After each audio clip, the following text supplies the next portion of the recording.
We're doing something totally new today. I'm so excited you're here. I'm literally already trying to jump right in. If you have no idea who I am because you are watching this on YouTube for the first time, my name is Kendall. I am a content creator. I'm an author. I am a mom. I'm a military spouse. A whole lot of things going on over here and usually chaotic. But if you are one of our friends online or you listen to my podcast, as always, I am so glad you're here. It has been a hot minute doing this. But today I was driving home from a coffee date with a friend and I was coming up with all these things that I need to do for not only book promotion, but with our plans for this summer and things that I want to get done, just goals for the quarter, all that kind of thing. And I was coming up with not only just the step-by-steps of what I need to do, but also this list of things I need to figure out. And I've got to figure out what's the best practice for doing this, or step-by-step, how do I do that in order to make sure it's successful, because we're told that, if we do something, we want to do it right and we want to do it the right way. And not that I ever want to do something the wrong way intentionally, and not that I ever want to do things sloppily, but, and there's a big but, that stage of planning and figuring out has also become a place where dreams go to die for me, or goals go to die, plans go to die, because I get so wrapped up in trying to do things perfectly or the right way at the right time that I just don't end up doing them at all. Or life happens, as it has over the last 2 months, with a whole war breaking out, changing up Justin's schedule with his plans and work, obviously readjusting our lives. And then you have spent all this time making a plan. For me, it's been a book tour and promotion for this book, all of it to feel like it's gone down the drain. And for what? And for what? And having to pivot and figure it out when you don't have all this time to plan again makes it feel like an uphill battle that you are never going to win, or I'm never going to win. But as I was thinking about something non-related to the book or my personal, professional goals, more so things in my personal life, I see this pattern of me trying to figure out the best practices, and we got to do it the right way. And let me do the research on what is the right way and what's the strategy behind it. And let me tell you something. In my car ride back a few minutes ago, what hit me was, you've never really followed a plan. The success that you have had online in your professional career, whether that is growing a ton of followers, whether that is landing a book deal, any of it, even the way that adoption went for us, none of it has ever followed the plan. None of it ever went based on a step-by-step instruction guide. No one gave me a framework. No one gave me a system to follow.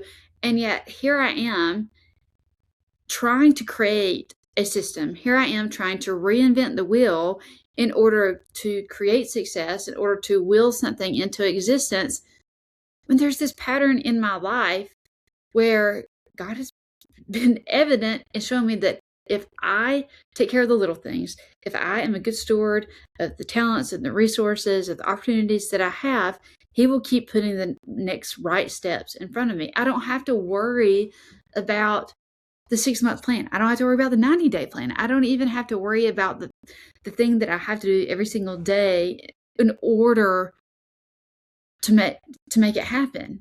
And that's so countercultural right now, because if you are in the social media world, or you're trying to grow a following, or you're trying to become a content creator, I see all these videos are like, you got to do this on day one, and this is what your profile needs to look like, and A plus B equals C, and those things help for sure. And you need to have intentionality, and I'm intentional in everything that I do. But what I am not, and I've never been, and it is not in my bones, is to be contrived, is to be super,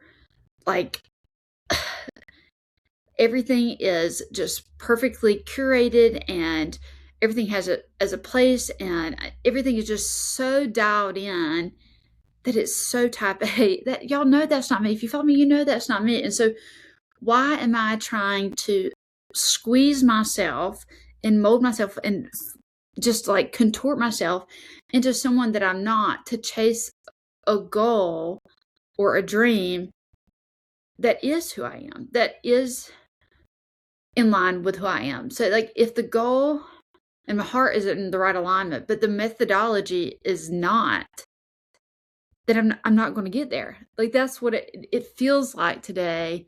But I've been so stuck for like 6 months. I have felt so stuck because I've met with professionals. I've met with people in the book industry, in the publishing industry, marketing, like all these different industries. And they are fantastic at their jobs. They are brilliant. There is a reason they're successful. There's a reason they have the job that they have. But what has happened is when you're surrounded by a team of professionals, you, or at least I, began to rely on them to do the work and the lifting and follow the framework that they have, when that is not what got me to where I am, where that is not what got me to my platform. It's not what got me to the book deal. And so it has felt in some ways so unnatural. It has felt so contrived that when I haven't had success in it, it has been like double defeating. I don't even know if that's a phrase, double defeating, but it just has not been natural at all. And so what I have felt this morning and now this afternoon in my spirit so strong is when we are given unique opportunities and we are given the chance of a lifetime, sometimes the way to be the best steward of it is, to feel those obligations that are necessary, follow the framework if you have to, if you must.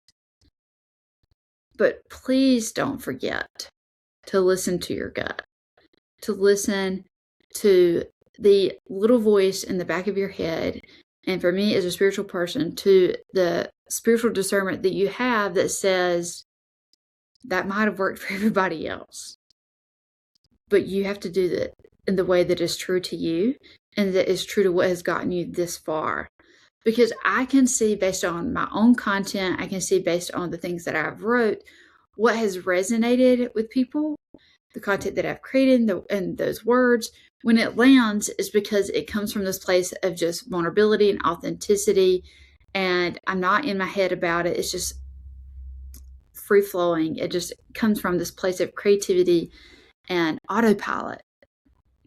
But the things that don't land with people, that fall kind of flat or feel disingenuous, are the things that have all of these calculated metrics or ideas behind it, that someone has gave me this formula of like, if you do this A, then you need to do B, and you do it at C time.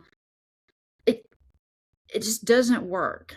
And I'm sure it works for some people, and it works in the ideology that done is better than perfect. Something is better than nothing. But what has happened to me is, because that doesn't feel right to me, even making myself do it is repulsive. Like it is such a false start. But then, because so many people have told me exactly what I need to be doing and how I need to be doing it for so long now, I have forgotten how to trust my own instincts. And this sounds so silly, but when I was 18 years old, I didn't go buy a lottery ticket. I did not go buy cigarettes. I went and signed up for Mary Kay at 18. And that is probably the most Kindle thing I can ever tell you. I was ready to be an entrepreneur. I loved the idea of making my own money on my own time. I loved makeup. I loved the women that were in it. And I have zero regrets about doing Mary Kay. But one of the things that I learned importantly at 18 and in that business was put your blinders on. Don't be worried about what everybody else is doing or how they're doing their business or how things work for them, because that might not work for you. You can learn from them, and there are strategies that you can take and implement in your own way. But when you have your own goals and you have, your own creativity, you have your own X factor or spark, whatever you want to call it, the best thing that you can do is put your blinders on and just go to work and worry about your people and worry about the community and the service that you're providing, and everything else will work out. And that was true in Mary Kay.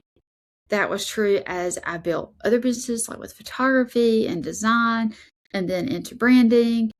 And that is so true, even with how I applied that when I became a content creator, an influencer, I had to tell my first manager I didn't follow other bloggers or influencers at the time 6 years ago. But now that I'm 6 years in, I feel like I'm so inundated with seeing how everybody else is doing, what everybody else is accomplishing, and the partnerships they're having or the success that they're having, that I feel the obligation to try to do it in the way that they're doing it because I'm being told that's what works. But that's not what got me here. And it was so much easier when the blinders were on it. I didn't see all these things in order to not just be successful, but to stay true to myself. And the reason I'm kind of like regurgitating all of this to you right now is because I see how that translated in so many different seasons of my life. I mean, back to Mary Kay, back to having a photography business and comparing it to everybody else's business, back to when I was making decisions about what I wanted to do with my career. Do I get a full-time corporate job? Do I chase the entrepreneur dream? Back to like comparing mine and Justin's relationship to other people's relationship, comparing our fertility journey to other people's fertility journey. I just want to tell you that sometimes you just have to put your blinders on and not be so worried about what everybody else is doing, which is so much easier said than done now with social media, because that was a very minor thing back when I was 18 and was pursuing Mary Kay, and I learned that quote the first time. So it has to be so much more intentional now. But we spend so much time probably consuming and seeing what other people are doing that it bogs us down. Because for me, I take it in as information and I start calculating, okay, what are they doing? What time are they doing it? How did they do it? And I start breaking down their success into this formula, because that is what this industry and the world has taught me. And how do I replicate that? How do I duplicate that for myself? And granted, that is a great learning tool. But when you do that for so long, I've like systematized myself and turned myself into a machine instead of leaning into the creativity and the energy that got me to where I am. And that can be probably applied to so many different areas of my life. But there is so much distraction in comparison. And I think we hear the quote all the time, comparison is the thief of joy. But I think comparison is also the thief of creativity. And we are told we've got to follow certain rules or follow those frameworks and those systems. And there's certain ways to do things, certain ways not to do things. But let me tell you, if I have learned anything over the last 90 days, is that everything in this world is made up. It is all made up. At some point, every rule that is in place is there because someone decided to be. Someone took it upon themselves to decide they were the rule maker, or they saw a pattern enough times that they said, oh, this pattern is so often, we should just say that it is the rule.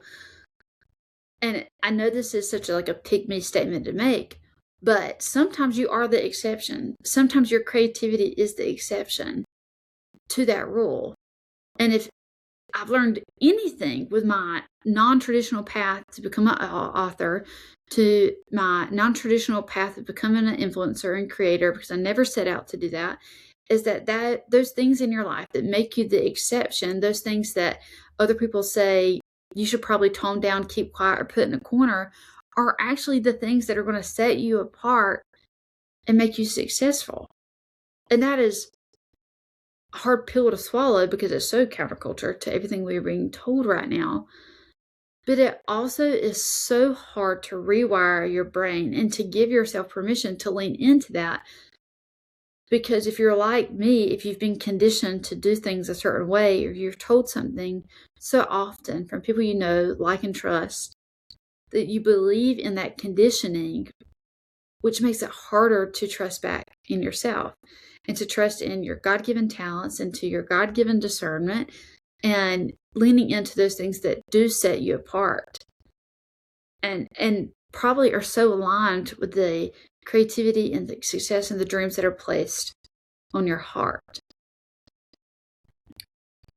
And all of that to say, I wish that I had somebody 6 months ago take me by the hand before, we got into the weeds of promoting a book and what it would look like and how it would all work out, and tell me to trust my gut, to listen to what the professionals are saying, but trust my gut, and to lean into the ways and the opportunities that have got me here, allow other people to work in, their expertise, but realize that my audience, my friends online, my success is my expertise. No one knows it better than me. No one knows your dreams, your intuition, what God has put on your heart better than you. Nobody knows your time, your talents, your resources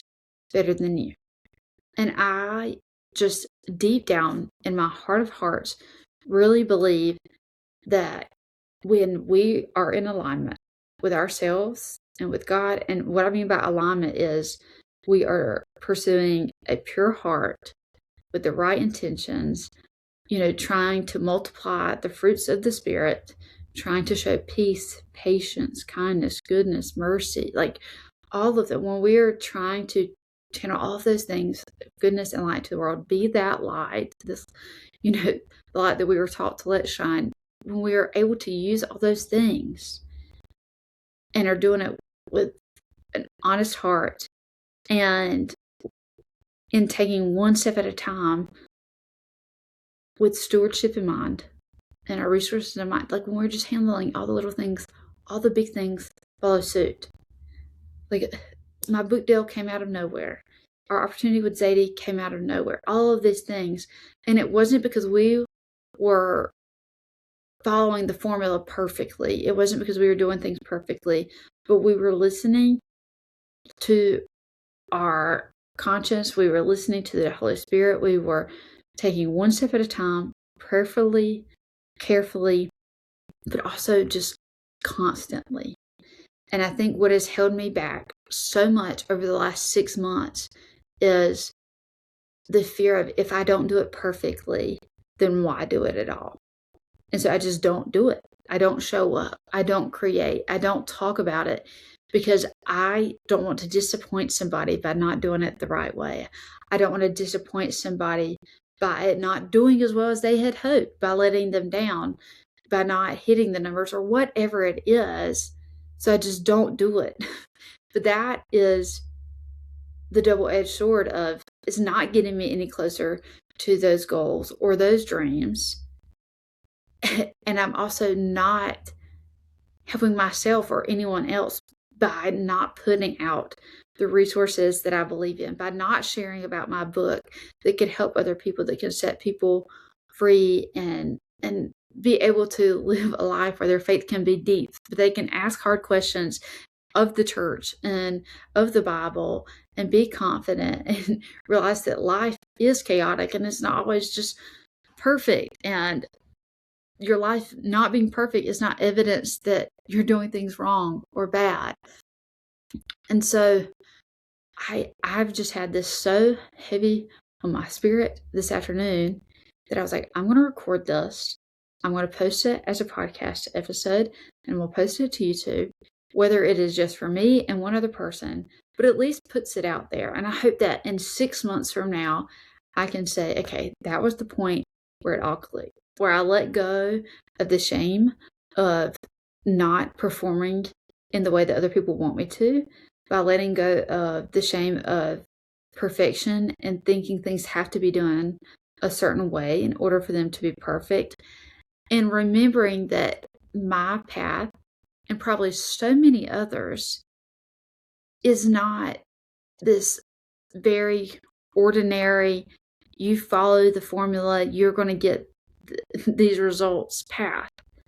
Sometimes for some of us, and maybe many of us, especially those of us that are creative or neurodivergent, we have to realize that just as our brains work differently, or things have gone differently before, things are probably going to go differently in the future. And we have to get back to trusting ourselves and the work that God is doing in our lives. And so if you're watching this today and you have been frozen in fear and of messing up, if you have been frozen in a pattern of procrastination because of fear of lack of perfection, or you don't have the plan right, or you don't have the formula, or you don't have the system. Let me tell you, all the systems, all the formulas at some point were made up. Maybe it's your turn to create the formula. Maybe it's your turn to figure out what your secret sauce is, what the formula is for you. What works for you may not work for anybody else. And it may be a path that works one time and one time only. I don't know.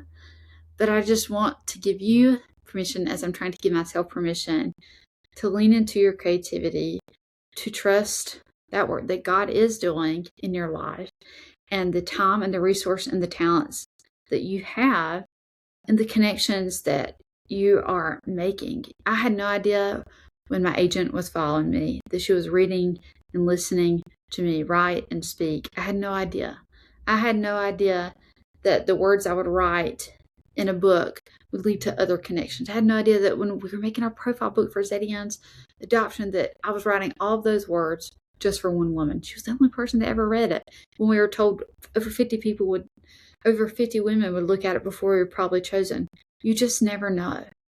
And when you live in a world where there's possibility, and you believe in the mysticism of creation and the creativity, and that God is orchestrating things outside of frameworks, He is orchestrating things outside of the laws of our culture and our world, life becomes not only a lot more freer, but as I talk about in my book, it becomes bolder and brighter, because there is so much that we are able to tap into when we are not confined by perfection or shame or the rules that other people have made for us when we were born to walk a completely different path. So I hope that I have the opportunity and the inspiration to do more of these kind of off the cuff things. If you have liked this little mini episode, or means anything to you, if you're like, this was great, or you think, you're crazy, let me know. Maybe we'll just call these like our little chaotic chats. But as I was thinking about it today, I'm like, I wish I could go back to that mindset I had at 18. I said, maybe there's an 18-year-old that needs to hear about putting their blinders on as I did when I was 18, not worry about other people. I don't know, it just felt like something I needed to share. And so I don't know who all this might be for, but I would love to, hear your thoughts in the comments. DM me, message me, leave a review. If you're on YouTube, please subscribe, and make sure you subscribe on your podcast listening channel too as well. But I think by maybe putting it up in multiple places, maybe we'll see it from different people. But this is just a quick little time we can spend together. I hope you are doing well. If you haven't read the book, This Little Fire of Mine came out 2 months ago, which is crazy, but we're still excited and promoting it. And I hope to get to talk to you more about it on here. Maybe we'll do a full podcast of catch up, life, all those things. But this was on my heart, and I thought I was going to cover more, but I think this was just the message. So I hope you have a wonderful afternoon. If I can't even talk anymore, that's how I know I'm done. But thank you all for being here and always showing up for me. I hope that I can show up and inspire you in the same way. Bye, friends.